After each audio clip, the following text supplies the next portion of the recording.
Halo friend, apa kabar? Dimanapun kalian berada, semoga lagi dalam keadaan sehat. Sehat jasmani, sehat rohani, serta sehat finansialnya. Seperti biasa, sambil aktivitas di kandang kita sharing, ngobrol-ngobrol, berbagi pengalaman. Tapi saya tekankan di sini, saya tidak bermaksud untuk menggurui kalian semua. Di sini saya hanya ingin berbagi, karena di setiap kandang pasti memiliki pengalaman dan tingkat kesulitan yang berbeda-beda. Mungkin untuk obrolan kita hari ini akan sedikit panjang dan juga berat, ya terkhususnya sih buat kita yang masih pemula di dunia peternakan kambing dan domba. Jadi nggak ada salahnya sih kalau kalian semua siapin kopi atau cemilan biar lebih afdol dan santai, tentunya juga biar nggak ngantuk juga sih ya. Biar nggak semakin melebar kemana-mana, kita mulai saja topik pembahasan kita ya. Mudah-mudahan dari topik pembicaraan kita kali ini ada sedikit manfaat yang bisa diambil. Untuk topik pembahasan kita kali ini, kita mau membicarain masalah bisa bunting enggak sih domba jika dikawinkan di luar masa birahi. Walaupun dulu sempat dinasehatin sama keluarga. Oh ya, kita flashback aja dulu ke belakang ya. Jadi dulu waktu awal-awal melihara domba ini sempat dinasehatin sama keluarga kalau domba itu baiknya dikawin koloni, jangan dipisah-pisah seperti ini.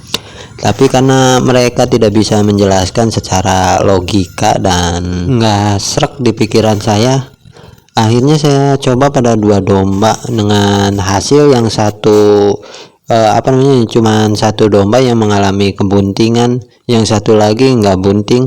Sebelum menarik kesimpulan, kita meski tahu dulu ya, dalam sistem reproduksi domba itu ada 4 tahapan atau 4 fase yang harus dilewati oleh domba. Tahapan apa saja? Yuk kita cari tahu bareng-bareng dan kita belajar bareng-bareng.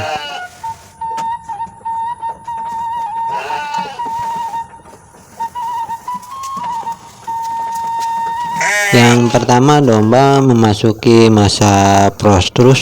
Ini bahasanya susah banget gini ya. Biasanya berlangsung 1-2 hari, itu kata ahli loh. Jadi kalau kalian mau komplain saja di kolom komentar, mungkin nanti ada ahli yang melihat bisa ditanggapi. Di fase ini kadar estrogen dalam tubuh domba itu meningkat secara drastis, sama hanya dengan kita manusia ya. Jadi domba juga mempunyai masa subur dan tidak subur. Di fase ini domba betina biasanya nyari-nyari perhatian domba-domba jantan. Untuk selanjutnya, domba memasuki fase estrus atau masa birahi. Nah, di masa inilah yang paling pas untuk mengawinkan domba, atau yang paling pas karena biasanya hampir 99% itu jika dikawinkan di fase ini domba akan mengalami kebuntingan. Fase estrus sendiri biasanya berlangsung 1-2 hari.